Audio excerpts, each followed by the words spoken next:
Hello, Algebra 2 students. This is Mr. Kingsbury, and I would like to speak to you, hopefully for just a few brief minutes, about factoring.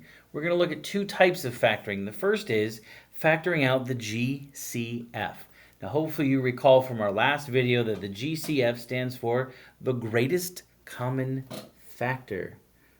I'm going to write that down so I don't forget it. Excellent. With the greatest common factor, it's actually pretty easy to factor it out. You'll have a bunch of terms. Sometimes it's as few as two, sometimes it's more, but it has to be at least two. You got to figure out what the biggest thing is that divides both terms evenly. If you don't remember, see my previous video for day one. And then what you do is you divide all of those terms by that greatest common factor. And then you'll write it in a real specific way. You put the GCF on the outside of some parentheses, and then you put the leftovers inside the parentheses. And it looks like this. GCF on the outside, leftovers on the inside, right? So let me see if I can give you an example. I'm sorry that there aren't any here. Would have been nice if there were, but that's okay.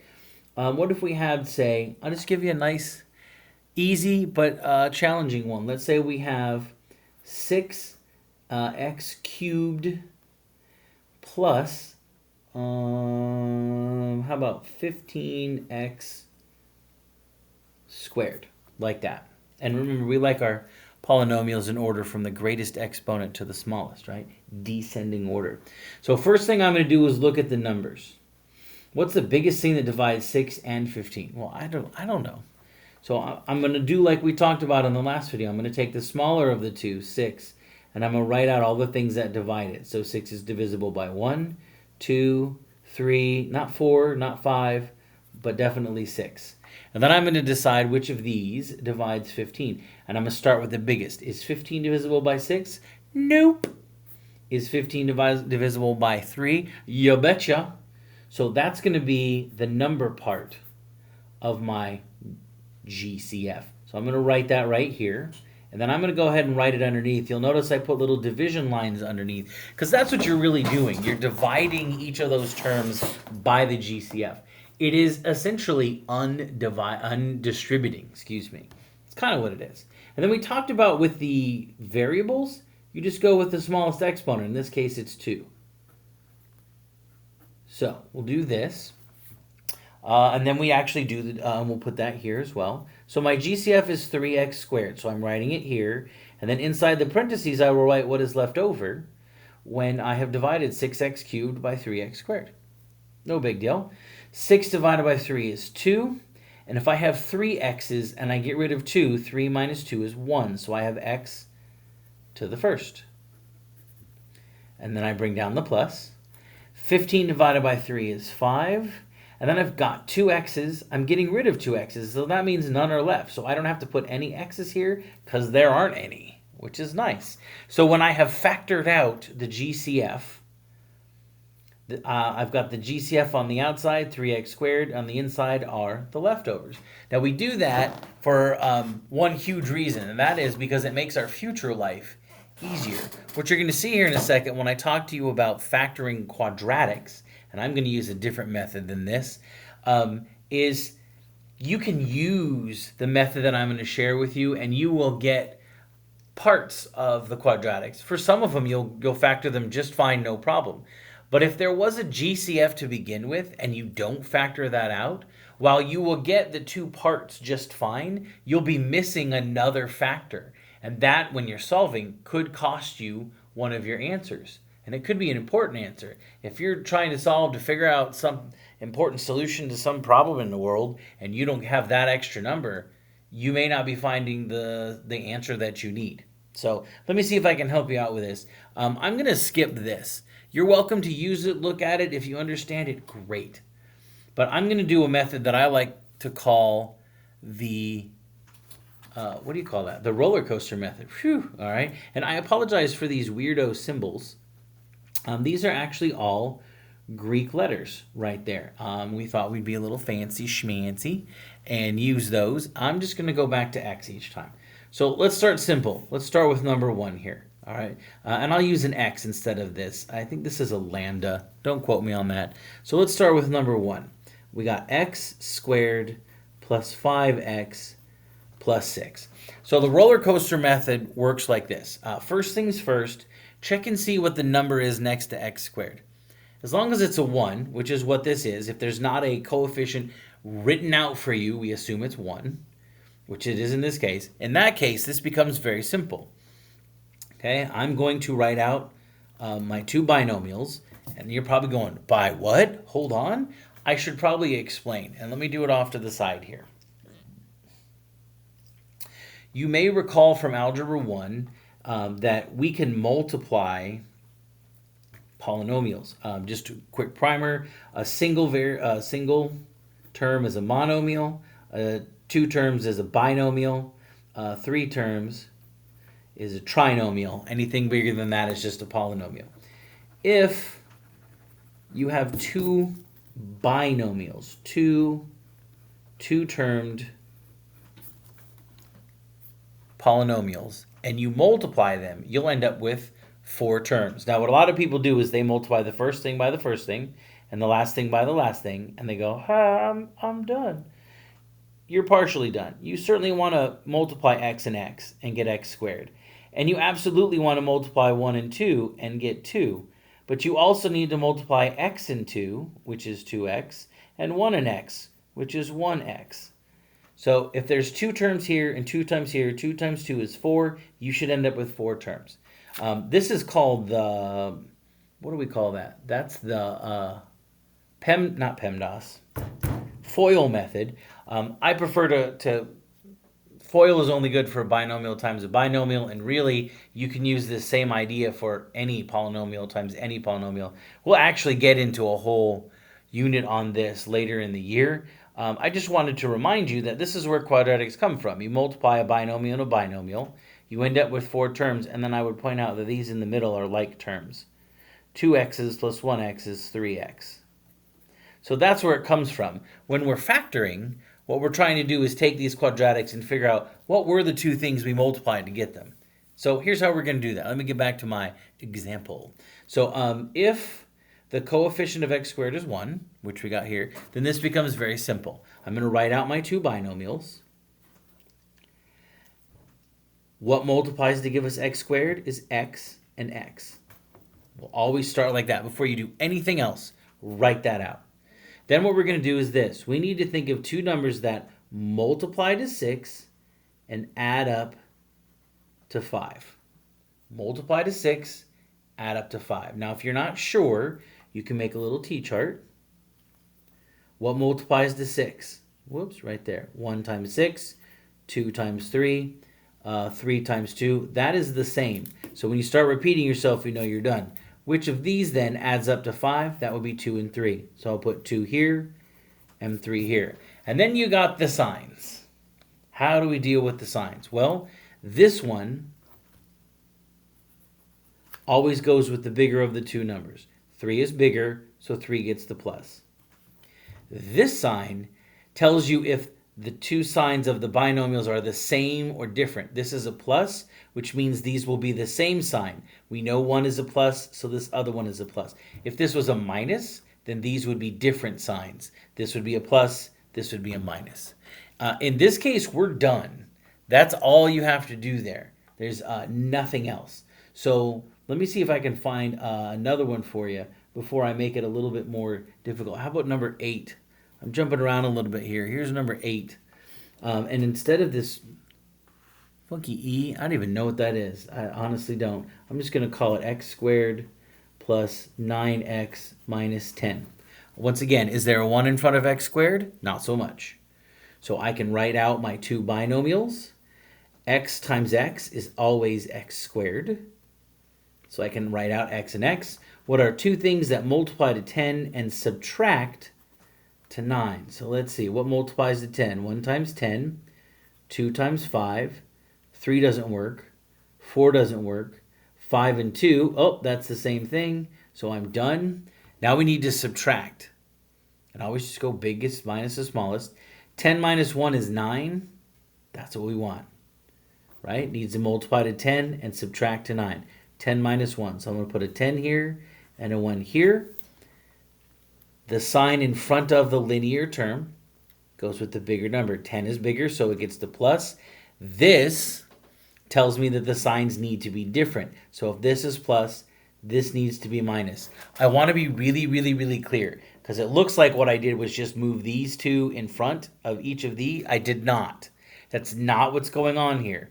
The sign in front of the linear term goes with the bigger one, and this tells me if they're different. It so happens that this was a plus, and the other sign from plus is minus. So it happened to work out that it looks the same, but it is not always the same. And I'm going to try and find an example for you to help you out with that. Let's take this up a notch. Let's look at number 4 really quick. And I may have to jump to the back because I'm running out of space. So let's look at number 4. I'm going to put number 4 right here. We have x cubed plus 7x minus 8x. 7x squared. And as I'm looking at these, I notice they all have x's in them. That means they have a common factor. So what you got to do is get rid of the greatest common factor. I really should have done that with 1 and 8.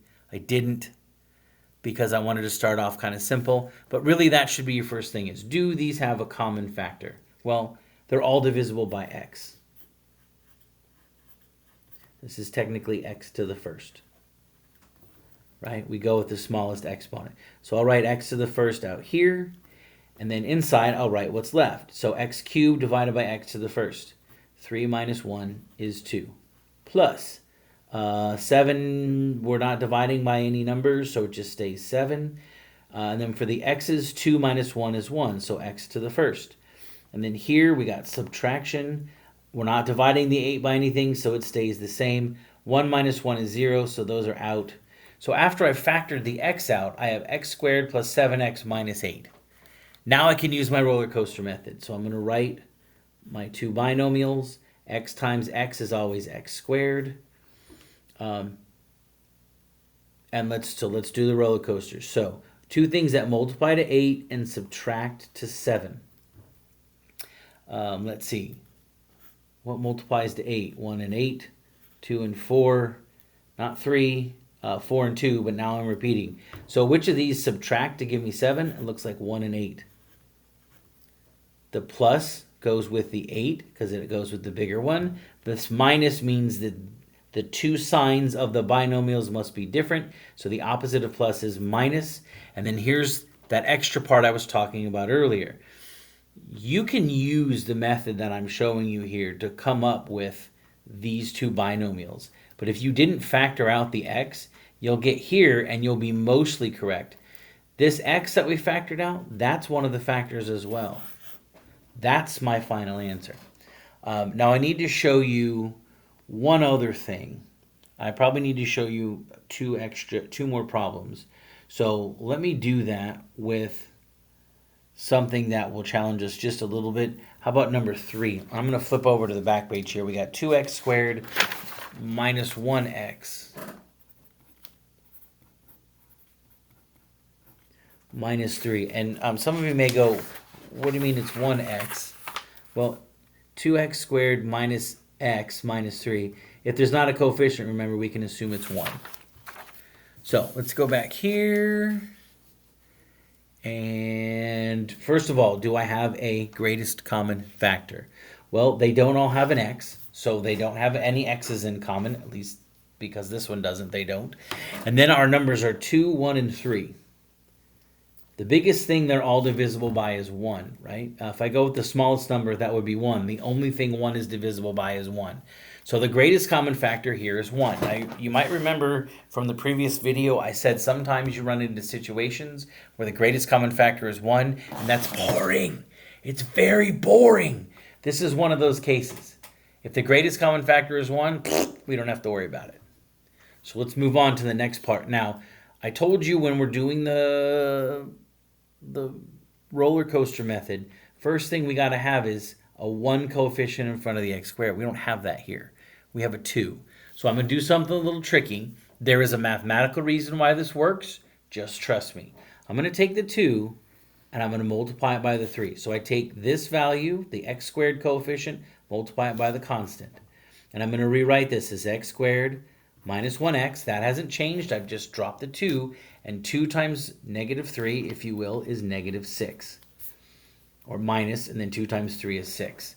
Now this looks a lot like what we were doing. I've got that 1 that I want, so I can write my 2 binomials.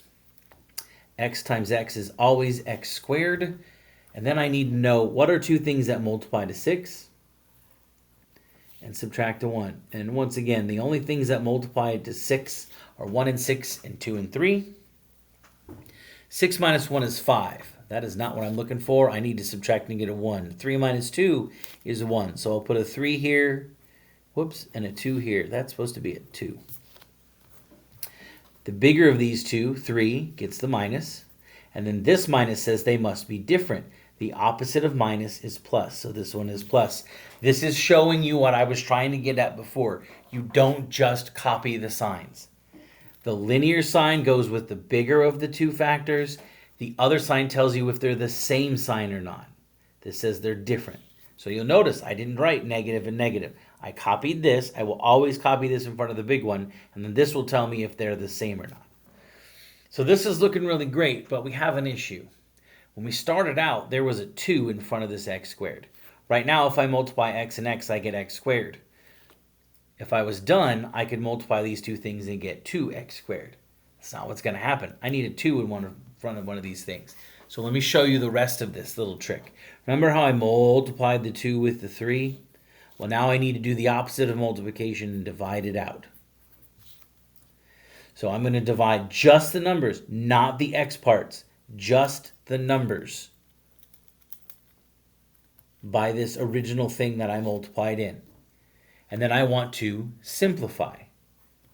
3 halves does not get any simpler. 2 over 2, however, simplifies to 1.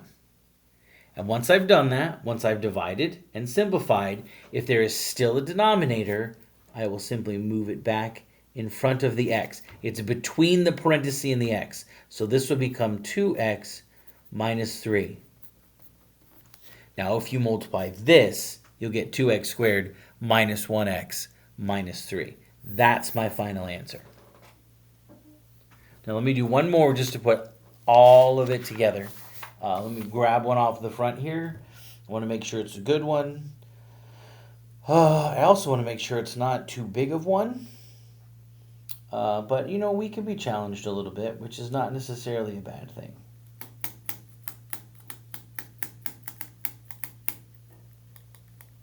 How about we do number 5? So we got 20x squared plus 26x minus 6. This is number 5. And this really has everything in it. 20x squared plus 26x minus 6. Step 1, is there a greatest common factor? Well, they don't all have an x, so no, not there. How about the numbers? Are they all divisible by something? Well, 6 is the smallest of the numbers. 6 is divisible by 1, 2, 3, and 6. So let's see if these guys are divisible by any of these numbers. And let's just start with one of them. Is 20 divisible by 6? No. Is 20 divisible by 3? No. Is 20 divisible by 2? Yes. Is 26 divisible by 2? Yes. So we can factor out a 2. Now, since I'm not factoring out a variable, this becomes pretty easy. I write the 2 out here, and I'm just dividing each of these numbers by 2. 20 divided by 2 is 10, so that's 10x squared, plus 26 divided by 2 is 13, so we have 13x, minus 6 divided by 2 is 3. So I have factored out the GCF, which happens to be 2. Now let's do the roller coaster method. Do I have a coefficient of 1 in front of x squared? I do not.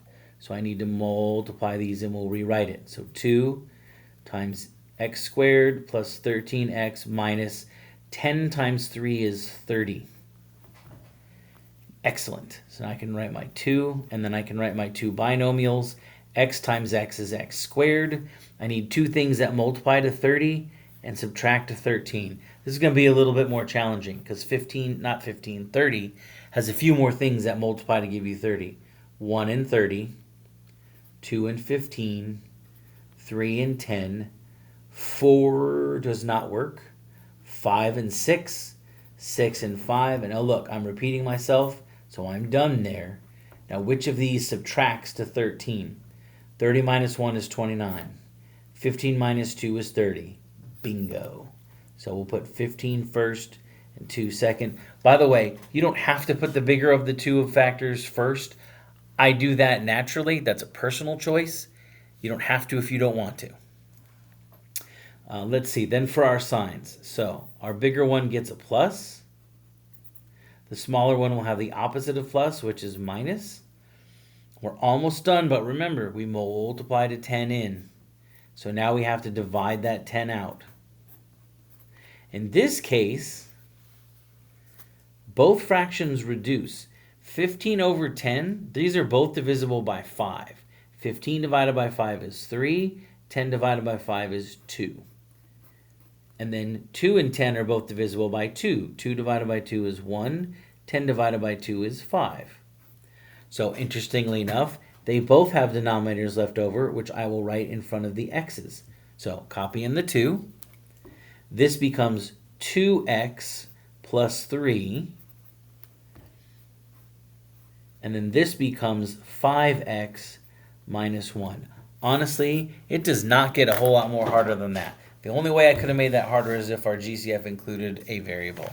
But I think we're done for the day. So let's go ahead and call it. I appreciate everything, guys. You have a great day, and I'll talk to you later. Bye.